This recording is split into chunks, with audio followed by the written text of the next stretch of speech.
Welcome to the Slop Farm. Enjoy the video. In this video, I will explain how to change what server you play on Rainbow Six Siege. Many players choose to switch servers for various reasons, such as seeking a better connection, playing with friends in different regions, or finding matches more quickly. Your server choice significantly impacts your ping and overall gameplay. We will cover both the automatic in-game selection and the manual configuration file method.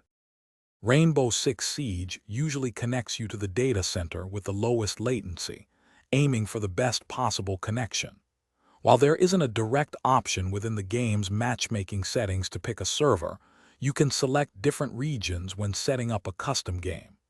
This automatic system works well for most, but sometimes a manual adjustment is desired for specific situations.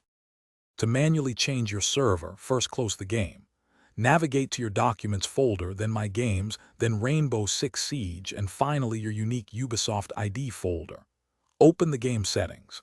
In iFile with Notepad, find the line data center hint equals default and change default to a specific server code, like playfab/westeurope or playfab/centralis.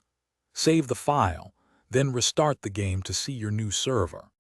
When changing servers, remember that playing on a distant data center will likely increase your ping, potentially leading to noticeable lag and a less responsive experience. A higher ping, for example, over 100 milliseconds, can put you at a disadvantage. If you find your gameplay suffering, it is always best to revert your configuration file changes to default and let the game select the optimal server for you. Thanks for watching. Consider subscribing if we helped you today.